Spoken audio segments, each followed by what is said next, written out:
Last week, as everybody knows, Donald Trump kicked off the week as Russia was invading Ukraine, talking about how Putin was a genius, how it was savvy for him to walk into Ukraine and just suddenly say, these areas are ours now. And then on Wednesday of last week, Donald Trump at Mar-a-Lago told his guests once again, this is smart, this is great. And this was actually during his candidate forum that he was holding at Mar-a-Lago. He again praised Putin as smart. And then, of course, over the weekend, during his CPAC speech, he doubled, tripled down on it, I guess you would call it, calling Putin smart, said America stupid, Europe stupid, Putin smart, blah, blah, blah. Well, apparently behind the scenes, for the last 9 days now, Donald Trump's closest friends and allies have been begging him to please stop kissing Vladimir Putin's ass. It's not necessary. Instead, they're saying, focus all your energy on talking about how feckless and weak, they say, those are the words they use, feckless and weak President Joe Biden has been. That's where the rest of the Republicans want to go here.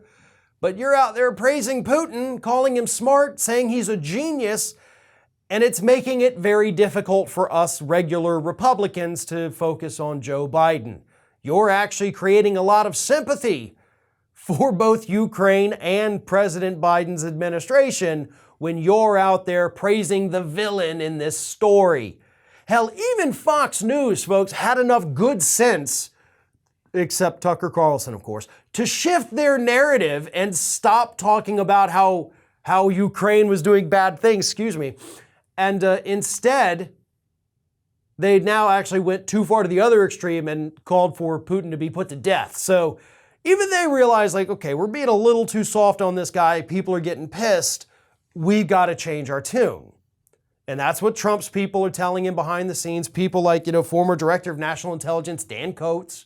You've got other lawmakers, according to reports, that have told him, please stop talking about Putin in such positive terms. But he's not going to do it. Donald Trump loves Vladimir Putin. Vladimir Putin is everything Donald Trump has always wanted to be. He is all-powerful. He is all-knowing in his country.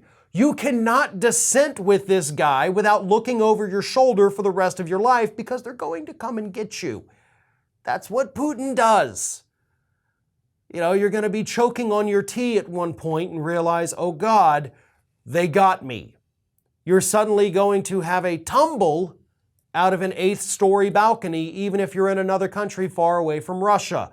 These are the things that happen to people who disagree with Vladimir Putin. And that's what Trump wants to be. He wants to be the dictator. He wants to be the guy that nobody can say no to. But he just doesn't have it. He wants to have it. If he gets back in office, he's going to try to create it.